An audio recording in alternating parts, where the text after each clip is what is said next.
minasyaitonir rajim. Bismillahirrahmanirrahim. Wassalatu wassalamu ala asyrofil anbiya'i wal mursalin sayyidina wa maulana Muhammadin wa ala alihi wa sahbihi ajma'in. Amma ba'du. Rabbi shrah li sadri wa yassir li amri wahlul 'uqdatam min lisani yafqahu qawli. Pertama-tama yang terhormat, saya hormati guru kita Bapak Ustaz Rahman Jaya. Alhamdulillah, beliau sudah berada di tengah kita. Yang sama-sama kita hormati keluarga kita, Bapak Haji Nabi Sulhi Ustaz Jaya.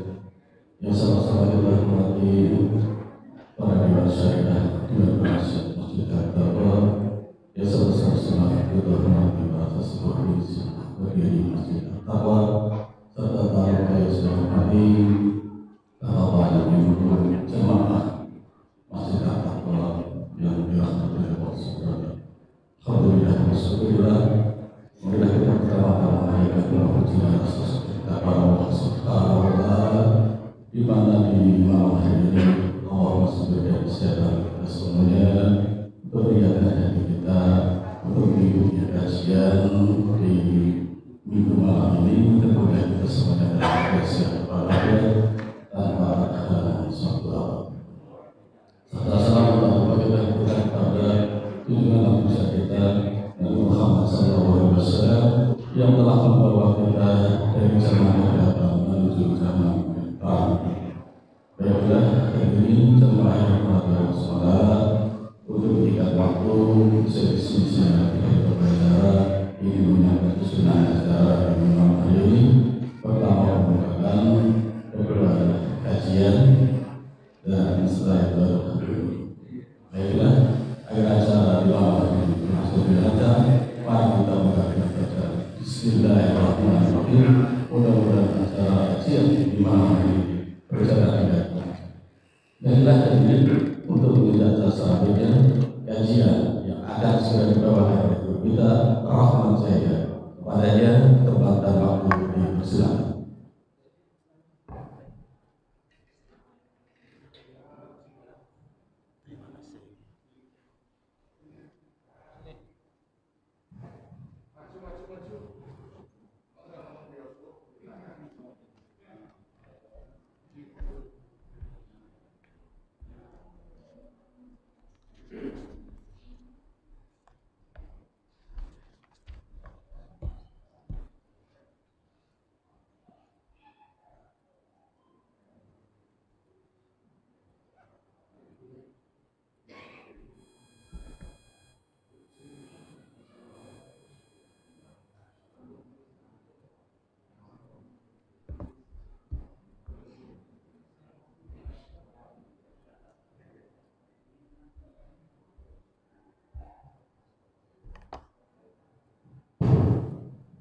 Assalamualaikum warahmatullahi wabarakatuh.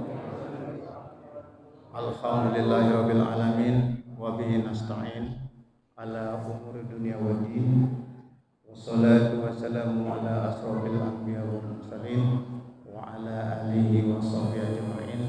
Amma ba'd. Pertama-tama marilah kita panjatkan puji dan syukur kepada Allah Subhanahu wa Ta'ala bahwasanya pada hari ini kita mendapatkan nikmat dari Allah, nikmat sehat, nikmat iman, dan nikmat panjang umur. Dengan nikmat-nikmat tersebut kita bisa hadir di sini di Masjid At-Taqwa, di masjid yang kita muliakan, di masjid yang penuh perjuangan, di masjid yang sudah banyak ceritanya. Alhamdulillah atas izin Allah dalam rangka ibadah kepada Allah, sholat maghrib berjamaah. Alhamdulillah. Ini menandakan bahwa iman kita masih kuat. Alhamdulillah. Kemudian juga kita bersyukur kepada Allah bahwasanya kita yang hadir di sini adalah orang-orang yang terpilih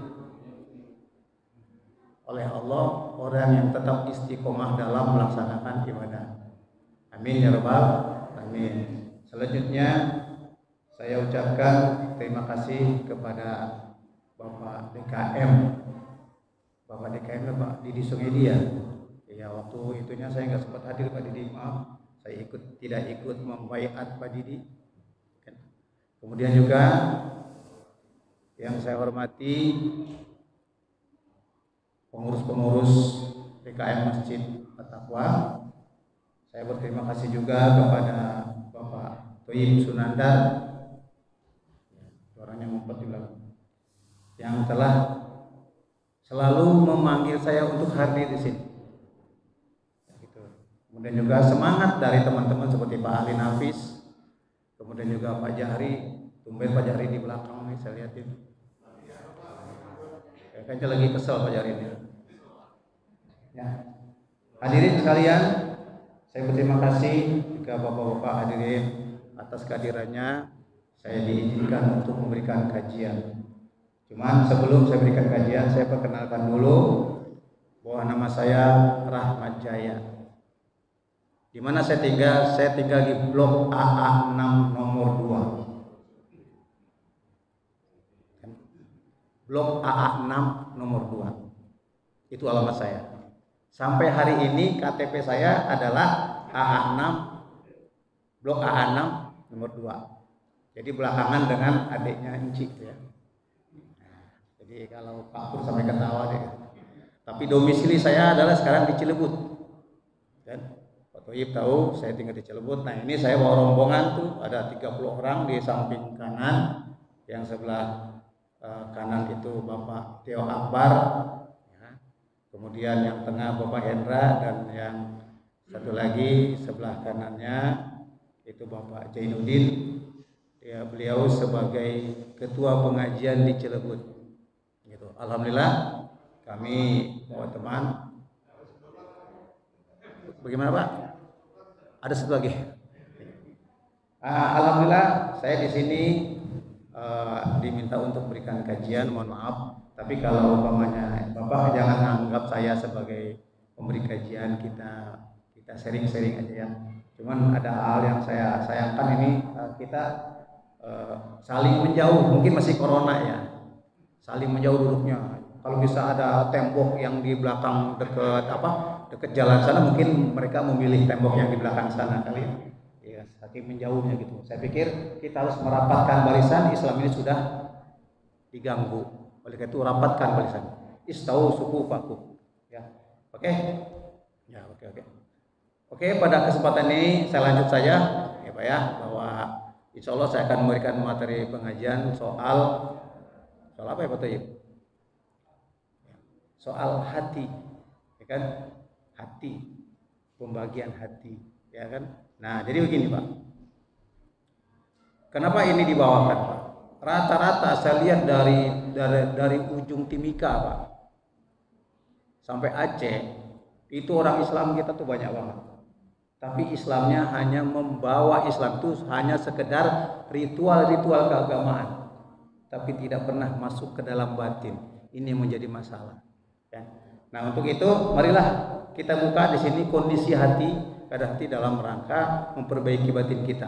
Cuman mohon maaf, ini waktunya hanya sebentar saja. Kalau nanti ada hal-hal yang perlu ditanyakan atau kurang jelas, kita lanjutkan sesudah sholat isya mungkin ya. Nah, karena waktunya pendek sekali. Baik, saya kalau memberikan kajian itu ada satu hal yang saya inginkan, bahwa saya harus megang bolpen. Apa namanya nih? Spidol. Dan harus ada buku tulis.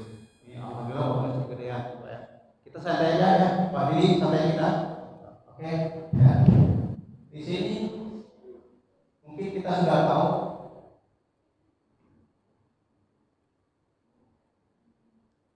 yang pertama harus kita perhatikan adalah ini. Kalimat ini, tanda ini, yang lambang ini, yang kita sebut Allah. Bermula dari situ, kita main hati sekarang. Bermula dari situ. Kemudian Allah menciptakan makhluk. Apa namanya makhluknya? An-nas.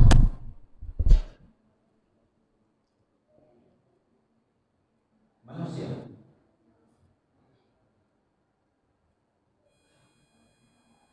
Kemudian nas ini mengandung dua unsur. Satu, jasad. Kedua, qalbu.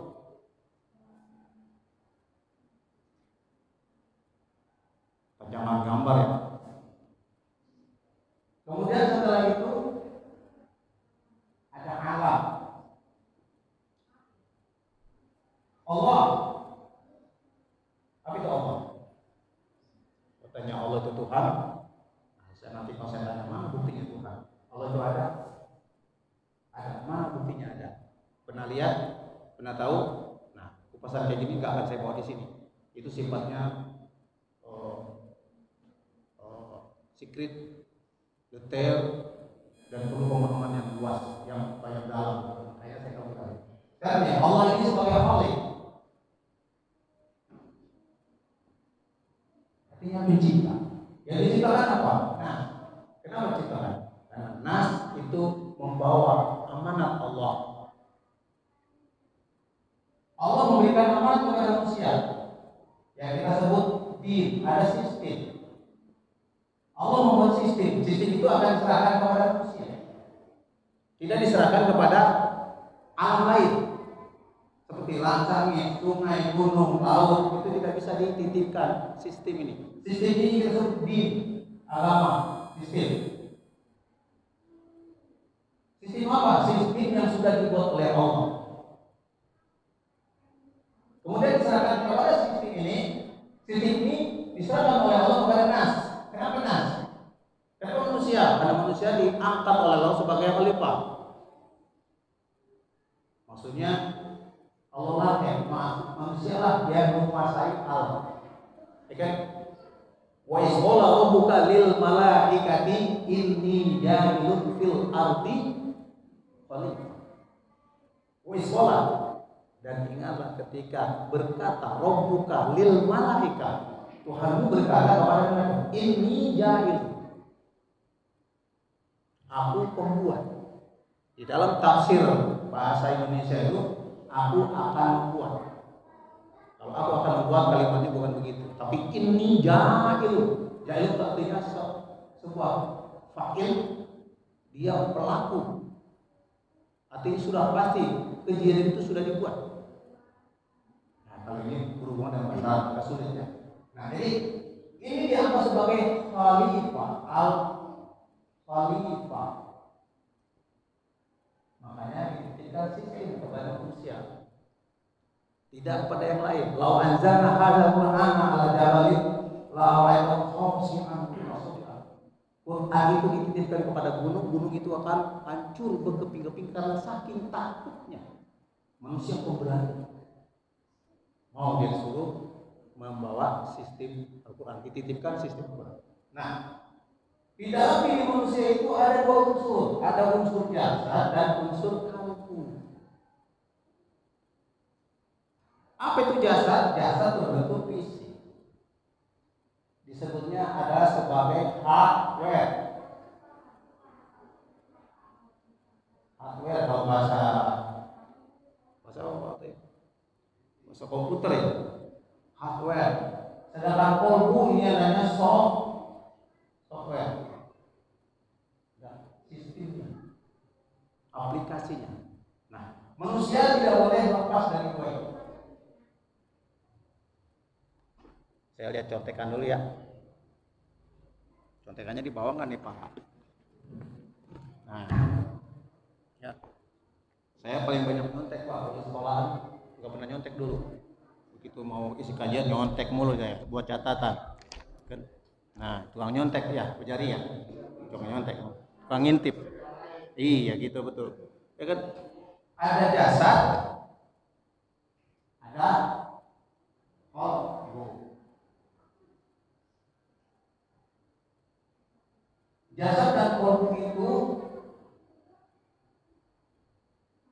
diolah sedemikian rupa sehingga terjadi sinkronisasi antara fisik kita yang fata morgana dengan ruh kita atau kalbu kita yang asli, yang azali. Jadi kalau bapak-bapak melihat tangan bapak itu tangan fata morgana, tangan bohongan. bukan hasil. Pokoknya kalau Pak Ghazali lihat wajahnya, wih gua juga ganteng. Tidak ada kegantengan itu. Kan? Kalau Pak Didi melihat badannya sebagai orang yang tegap, gagah, nggak ada kegagahannya itu. Gagahnya itu asiko. Karena jasad itu ada masanya, ada kurun waktu. Dari sini sampai sini ada. Di sini ada sistem yang ada titik yang kita sebut titik apa sih namanya? Anti klimaks. Begitu umur 40 tahun, di sini dari kecil hebat, gagah, lama-lama semakin maksimal. Umur maksimal itu 40 tahun. Di sini 40 tahun itu Rasul mendapat wahyu. Begitu 41, ini udah menurun. Terakhir di sini mokar, mati. Jadi kalau bapak-bapak yang hadir di sini sudah lewat dari 40 tahun, berarti kondisinya sudah menurun. Di sini, ya, ini zuhur, ini duha, ini subuh kita dilahirkan, asar, peringatan. Udah sholat asar Pak? Udah ya? Iya. Saya sholat asar jarang-jarang Pak, sekali cuma sehari. Ya. Sholat asar peringatan. Kalau sudah jam 3 lewat, Bapak siap-siap. Karena pada waktu itu waktu yang paling rawan. Jangan tidur sebelum maghrib. Rawan ya. Di sini daerah rawan. Oleh karena itu di sini disuruh banyak berdoa. Itulah. Kenapa? Kemungkinan kekesekan badan makin lemah. Kuping makin budek, mata makin rabun, ya. Ini kepala udah makin error, kaki tangan udah lemes, ya kan? Kadang-kadang badan kita tidak bisa mengontrol sistem metabolisme kita. Nah, ini siap-siap. Kalau sudah maghrib, itu fluid di tiup. Begitu, ya mau perpanjangan, mau pakai selesai sudah, ya. Sekarang Pak Kurman Nur. Sudah sampai mana Pak? Sampai sini atau sini? Siap-siap ya. Apalagi yang udah 40 tahun, yang udah 50 tahun, yang sudah 60 tahun, siap-siap. Jadi jasad ini mempunyai masa, jarak, waktu. Jasad itu lemah. Kalau softwarenya itu akan selamanya akan menjadi sesuatu yang sangat mulia. Tapi harus dilatih. Bagaimana cara melatihnya? Tak dulu. Jam berapa sekarang? Sedikit lagi, setengah jam lagi paling. Ya. Nah, kemudian jasad yang bagus, rohani yang bagus, kolbu yang bagus, ini akan menghasilkan rahmatan lil alamin. Kalau ada kita sebagai manusia, kalau tidak menjadi rahmatan bagi teman-temannya, berarti belum jadi khalifah. Ya, umpama contohnya Pak, ini ada, ini akhlak, ini kolbu. Bapak lihat kaleng di jalan, pulang dari masjid, ceramah lagi di masjid, pulang lihat kaleng jalan. Kata Nabi menghilangkan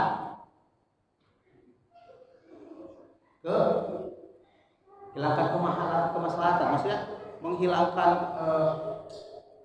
membuang duri di jalan. Ada kaleng ini bahasa mengganggu. Ada kaleng, tenang. Ini kan selama perjalanan itu ada yang ada. Ini kolbu.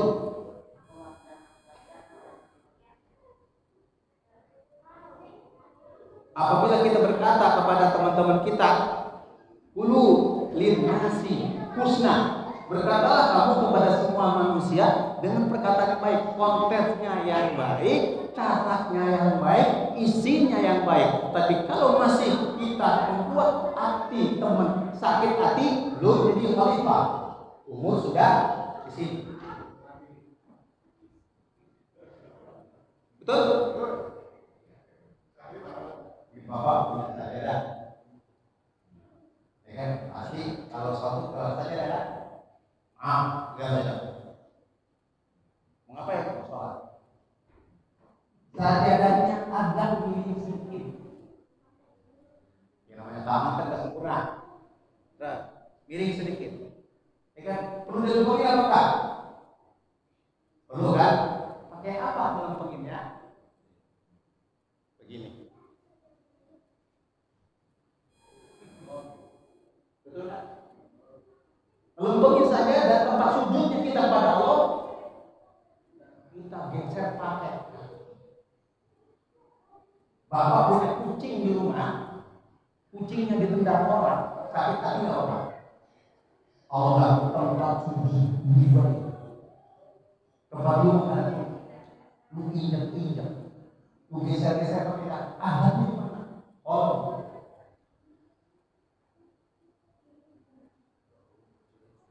Ya, kalau bapak masih merasa seperti itu, gelar, seret, miring, ya, tarik dikit, apa susahnya sih? Ambil geser, muliakanlah tempat Allah. Disitulah kita meminta kepada Allah. Disini kita sujud ke Allah. Aku lemah, aku apa? Aku miskin, aku berdosa. Disitulah kita mengadu. Tapi kita geser pakai kaki. Hormatkan kita mau. Ada tidak ada, fikihnya bagus, teori tauhidnya bagus, akhlaknya belum ada. Kenapa? Takwanya belum nyampe. Ya ayyuhalladzina amanu taqullaha haqqa tuqatih. Bertakwalah kepada Allah sebenar-benarnya takwa. Dengan sebenarnya takwa, lisan dijaga, mata dijaga, tangan dijaga, kaki dijaga, perasaan orang dijaga. Kan gitu. Bagaimana dengan kalbunya bagus? Gak perlu jasad bagus. Apa adanya. Rambut udah putih, dicat, gak perlu. Tuhan tahu kalau lalu udah ubanan. Pandang udah ubanan? Belum ya? Belum, gak kelihatan. Ya. Gak perlu diperbaiki, direnovasi badan kita, gak perlu, Pak. Penampilan boleh bagus, tapi apa adanya. Jangan berpura-pura diri ini hebat, baik, enggak. Allah enggak punya. Terus Allah tidak melihat suariku, wajahmu, tapi lihat hatimu. Ya kan? Jadi Allah hanya mengangkat inna akramakum indallahi atqakum.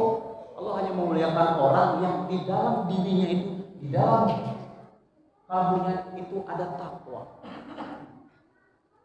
Gitu kan? Nah, barulah orang itu menjadi khalifah dan ujungnya menjadi rahmatan lil alamin. Rahmatan lil alamin yang bagaimana? Enggak usah jauh-jauh. Buka pintu. Pagi-pagi. Kan? Assalamualaikum. Bismillahirrahmanirrahim. Buka pintu pertama kali pagi bangun. Buka pintu, bilang assalamualaikum ya alam. Karena kita sangat tergantung dengan alam. Alamlah yang menyediakan kita oksigen. Bapak kalau pergi keluar pagi-pagi, adem, siapa yang ngasih adem? Alam. Bapak kaca, siapa yang ngasih kaca? Alam. Tapi kita tidak perlu bersalawat kepada alam. Salawat kepada Nabi. Allahumma sholli ala Muhammad. Ya, soal ini doa. Berdoa kepada Allah, berterima kasih. Setelah itu kita sampaikan salam kita kepada Rasulullah. Allahumma sholli ala Muhammad wa ala Muhammad. Kenapa? Karena Allah yang menjadi rahmatan lil alamin. Karena Rasulullah yang menjadi menjaga alam karena Rasul. Kita sebagai umatnya disuruh juga menjaga alam. Jadi Allah menciptakan manusia itu sebagai pembawa sistem. Kalau sistemnya rusak, maka manusia alamnya rusak. Siapa penyebab? Penyebabnya adalah nas. Siapa nas itu? Kita harus tanamkan kepada diri kita sendiri sebagai punya peran. Orang yang punya peran. Ingat, manusia harus punya peran. Peran.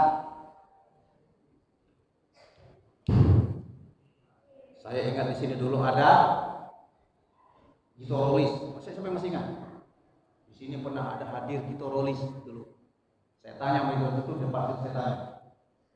Bang, jangan ceramah dulu bang. Kayak kali kita nyanyi bang. Dia bilang sama saya, Bang Rahmat, kalau nyanyi Bang Rahmat bisa bayar saya. Kayak gitu kan. Dia seorang yang tadinya narkoba, yang tadinya preman, yang tadinya segala macam, begitu dididik oleh si Dul anak Betawi, Jawa itu, Rahmat, ya, sampai kita undang sini ceramah deh. Kenapa? Kolbunya sudah diajak untuk menjadi khalifah. Manusia itu bertanggung jawab dengan alam. Alam apa saja bu. Kalau ada batu jelas singkirkan dengan tangan. Yang paling sering kita lakukan kejahatan yang tidak pernah kita alami adalah ketika pulang belanja. Ini saya cerita batin kecil-kecil dulu ya. Yang remeh dulu. Kesalahan-kesalahan yang sering benar kita lakukan tapi kita sadari dan kita tidak menganggap itu sebuah kesalahan, justru itu rusak batin. Kalau kita ke apa hobinya kantong kresek di pasar, bawa cabai, bawa apa saja lah belanja, ya kan? Udah setelah di sampai rumah kita bongkar isinya, kemudian kita beresin bekas bungkus-bungkusnya, ada kertasnya, plastiknya, kemudian ada karetnya, ada pengikatnya, tali segala macam. Begitu selesai, kita singkirin pakai kaki. Sampahnya kita singkirin. Betul nggak kira-kira? Seberapa besar jasa plastik, kantong kresek? Berapa besar jasanya itu tali kalau kita nggak bisa punya, nggak ada tali, bagaimana kita cara membawa bawaan kita? Kalau tidak ada kertas pembungkus, bagaimana kita bisa menata? Lalu kita campakkan dia, kita buang begitu saja, kita lempar. Ingat, itu akan dituntut kita oleh yang plastik. Jangan Bapak kira bahwa plastik pun tidak melapor. Jangan Bapak anggap bahwa baju Bapak itu tidak melapor. Jangan Bapak anggap sendal Bapak itu tidak pernah ingat Pak, semua yang kita gunakan mempunyai tanggung jawab masing-masing kepada Allah. Begitu Allah titipkan kepada kita sesuatu, maka sesuatu itu harus dipertanggungjawabkan oleh kita. Baju kita digunakan untuk apa? Ya kan? Berapa kali? Kemudian karpet yang sudah disumbangkan ini dipakai apa enggak? Semua yang kita lakukan itu ada pertanggungjawabannya. Kullukum ra'in. Setiap kita pemimpin apa saja, wa kullukum mas'ulun, dan setiap pemimpin akan ditanya anwiyati tentang apa yang kita pimpin. Spidol itu apa? Obat itu apa? Begitu saya pulang saya ditanya, ya Rahmat, ngomong apa kamu tadi kepada jamaah? Apakah omongan itu bisa dipertanggungjawabkan atau tidak? Apakah berdampak negatif atau berdampak positif kepada jamaah? Begitu berdampak positif, alhamdulillah saya naik derajat. Begitu masukkan ke dampak negatif, insya Allah saya akan dijudulkan neraka paling dulu. Bapak-bapak senang kan dengerin saya cerita, tapi saya lah yang paling dulu dimasukkan ke dalam neraka karena kesalahan bicara saya yang tidak berdasar.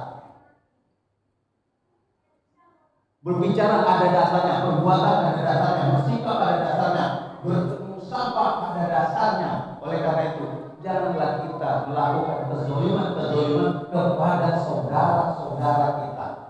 Kalbu.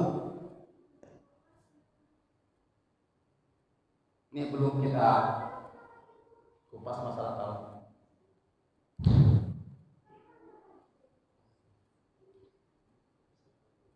Ini ada sebuah lingkaran yang kita anggap ini adalah sebuah jasad. Di dalam jasad ada ruh.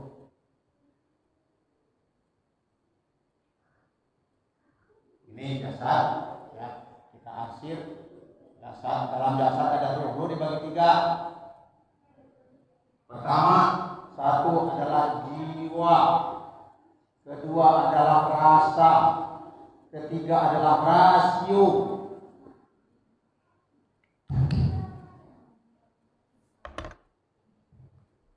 Punten Pak, saya mau minum sendiri, takut kena corona, ya kan? Kita nggak boleh dekat-dekat. Sholat tuh jaraknya semeter, ya kan? Jadi pemerintah harus dipatuhi. Allah nggak usah. Nggak ada kopinya nih, ya kan? Ya mestinya Pak Gojali siapin kopi dong saya nih. Jauh loh saya naik kendaraan ke sini, segini nggak ada kopinya. Pak Toyib janji mau ngasih kopi, mana nggak ada kopinya? Ya kan? Sampai saya mau minum sendiri, kebangetan kan? Tapi teh hangat Pak, ya kan? Nah, ini jasa berbentuk materi, ya kan? Ada masanya, ada waktunya, ada mulanya, ada akhirnya, dan dia akan hancur. Di dalam jasad ada softwarenya. Pertama, dibagi 3, jiwa, rasa, dan rasio. Jiwa ini adalah tempatnya iman. Makanannya adalah tazkiyatun nafsi, pensucian jiwa. Nah, program ini namanya tazkiyatun nafsi, pembersihan jiwa. Yang masuk ke dalam ranah jiwa, masuk ke iman. Yang kedua adalah rasa. Misalnya rasio. Rasio adalah otak, akal. Akal membutuhkan makanan, membutuhkan isian. Isiannya apa? Isiannya adalah ilmu.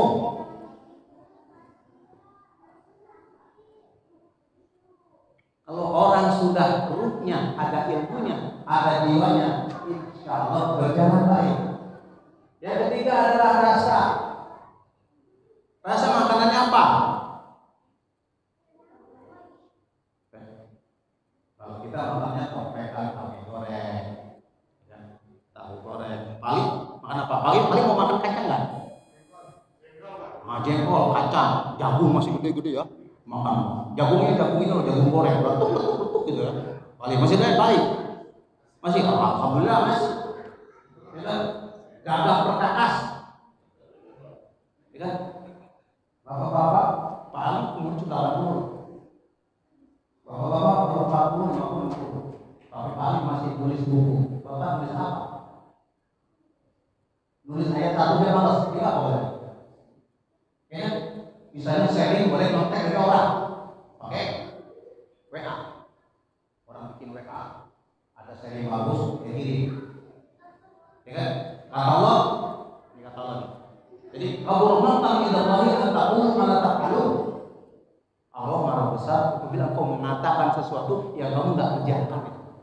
Jangan kisah-kisah kirim WA yang isinya nasihat kita belum lakukan. Kabur mantang. Allah marah besar. Kita Islam ya. Sebenarnya kita kirim cerita bagus, kita kirim postingan bagus, postingan agama, tapi kita terima. Hati-hati. Bagaimana cara mengetahuinya? Kalbu. Rasa.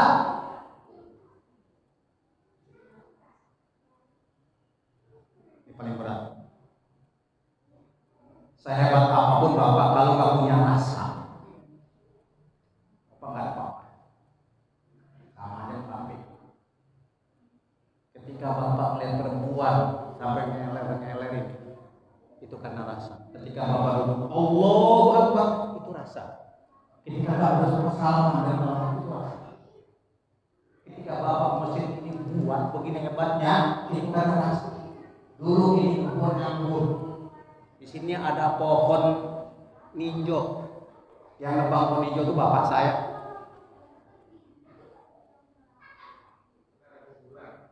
Di depan kuburan. Teman kita yang di sini sudah banyak yang pindah ke sana. Insya Allah kita akan pindah ke sana. Ya kan? Kenapa itu bikin hijau? Kenapa lambangnya NKRI seperti itu? Kenapa kipas miliknya yang begini? Kenapa ada yang ini? Kamera, ya, untuk kajian, ya. Kenapa dimilih seperti ini? Saya tanya Pak Nur. Kenapa begini Pak Nur?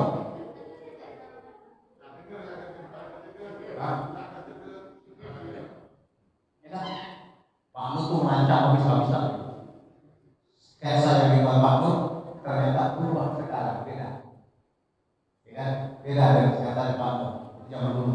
Beda. Nah, Pak Nur saya tanya, kenapa Pak Nur ubinnya ada warna gini, ada saya masih ingat. Kalau masih ada ubinnya ini, saya tanya Pak Nur. Itulah estetika, itulah rasa. Rasa berisi seni. Disinilah iman bergerak, disinilah kalbu bergerak, disinilah seseorang bergerak. Ketika kita mencintai Allah, dia rasa seninya di sini. Ketika kita nangis waktu sholat, seninya main. Ketika Bapak memilih gamis, memilih kaos, memilih sarung, memilih celana panjang, itu seni yang Bapak harapkan. Seni itu sesuai dengan ilmu Bapak. Tergantung iman dan tergantung ilmu, maka menghasilkan seni. Seni itu menghasilkan corak. Corak itu menghasilkan rasa. Rasa itu menghasilkan kehusuan. Kehusuan itu menghasilkan kehadiran Allah. Kalau Bapak nggak bisa main seni, Bapak nggak akan jadi orang beriman, nggak bakalan. Tapi Bapak selalu memainkan seni, Bapak jadi senior. Seni yang ada standarnya dari Allah. Disinilah tempatnya hati. Disinilah tempatnya kolbu. Disinilah tempatnya iman. Disinilah bersemayamnya yang namanya nafsu.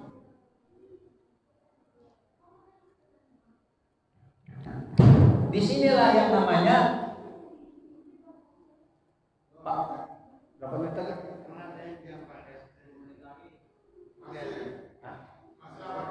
Maaf menit ya. Tolong ya Pak ya. Ada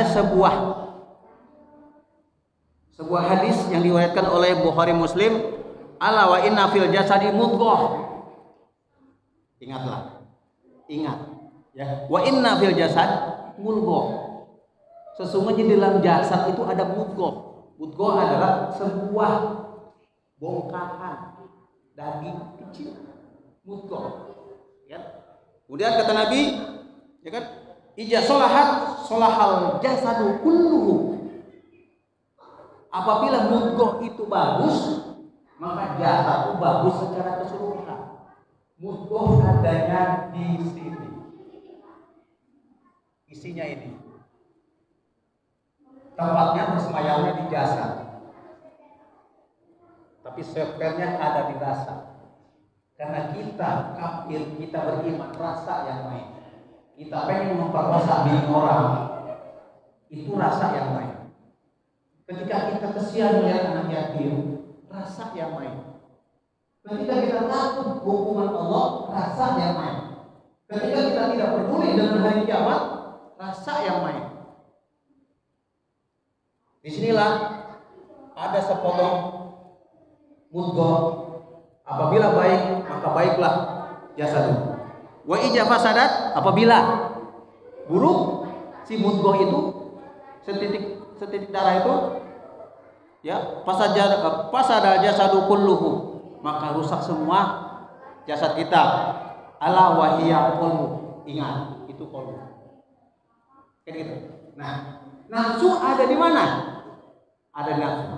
Fa'alhamaha fujuraha wa taqwaha.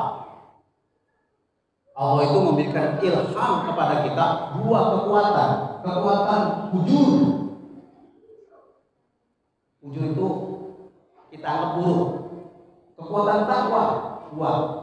Fa'alhamaha fujuraha wa taqwaha. Jadi ada takwa, ada fujur. Fujur ini si nafsu. Takwa bermuatan apa Pak? Positif atau negatif? Takwa bermuatan positif. Begitu fujur, keburukan, kita fujur, bermuatan nafsu bermuatan apa Pak?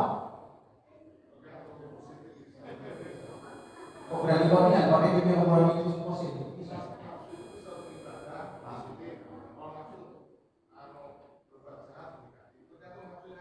Begitu. Yakin Pak? Yakin Pak? Memang. Berarti saya tidak berani membantah katanya Pak Ikai. ujur ini bermuatan positif. Pak ini betul jawabannya, boleh pulang sekarang. Betul jawabannya. Iya, nafsu bermuatan positif, bukan perbuatan negatif. Kalau bapak nggak suka, nggak punya nafsu sama istri, apa hasilnya nggak negatif? Nafsu untuk membela anak, nafsu untuk membela apa? Nafsu untuk membela negara, nafsu untuk membela agama. Dengan kemarahan itu, apakah itu bernilai positif? Bapak ini bilang tergantung ya Pak.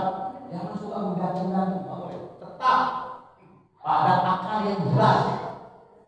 Ya, bahwa nafsu ujung itu bermuatan positif. Yang bermuatan negatif adalah kepentingan. Ingin punya harta positif, ingin harta banyak positif. Ketika ingin tetangga kita, kepentingan itu yang dikendarai oleh setan. Kepentingan yang tidak diikuti dengan standar Allah. Ketika kita menegur istri dijawab, "Mama, boleh gitu mah? Oh, soal apa sih? Jangan mentang-mentang sering di masjid deh. Jangan mentang-mentang dia menjadi KMP, bukan ngatur. Ya kan? Bapak juga itu main badminton kok. Betul tak? Itu positif. Ya. Ketika kita diganggu sampai sebelah kita marah, kalau kita bisa, kita berpikir positif. Kenapa? Maka bicara sama istri dengan standar Allah. Bukan gitu mah. Begini. Kalau bapak berseberangan pendapat dengan sesama teman, sesama tetangga, ya ingatlah bahwa itu harus kita laksanakan, harus kita sikapi dengan standarnya Allah, jangan standar kita besar. Jadi nafsu akan keluar, nafsu akan membuat kita bonceng, nafsu akan membuat kita masuk neraka gara-gara kita lebih mengikuti kepentingan kita sendiri, bukan kepentingan Allah. Coba bapak sekarang introspeksi diri, kita sama-sama semua, kita muhasabah nanti malam, apakah perkataan saya lebih mengikuti perasaan, kepentingan, atau mengikuti standarnya Allah? Ketika ada orang marah sama kita, standar Allah apa? Kata standar Allah, bersabarlah dengan saudaramu yang kurang baik. Itu standar Allah. Tapi kalau masih ada dendam, belum jadi khalifah kita, karena tidak menjadi rahmat bagi alam. Dan kita masih tidak menjadi al-muslimu al-muslim, belum jadi saudara. Saudara itu lebih kuat loh, saudara Islam lebih kuat. Ya, kalbunya saudara itu kebersihan. Ya kan? Kata hadis Nabi, orang muslim adalah man salimah. Siapa orang lain yang selamat atas lidah kita dan tangan kita. Kalau ada orang muslim lain yang tersinggung dengan kata-kata kita, maka kita belum disebut mukmin. Apalagi kita ngomongin seseorang dengan nama ghibah. Ghibah itu apa? Ngomongin kejelekan orang. Belum tentu. Ketika ada orang pincang, kita sebut pincang. Pincang. Terus kita berbincang datang. Pertanyaannya, apakah orang yang bincang itu suka dipanggil bincang atau enggak? Kalau suka, enggak apa-apa. Tapi kalau dia benci dibilang bincang, kalau dia bincang, ghibah. Ada orang datang ya, wah itu si bincang boleh nyampe itu, alhamdulillah si bincang nyampe.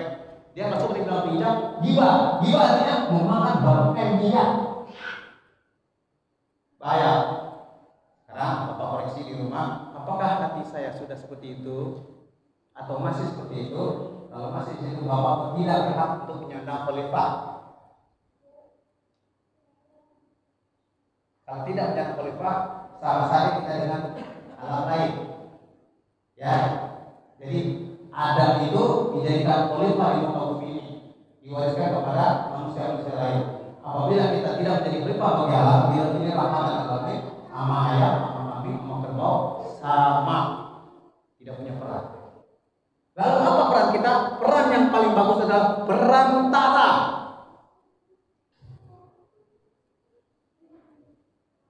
Saya menjadi perantara bapak-bapak masuk surga.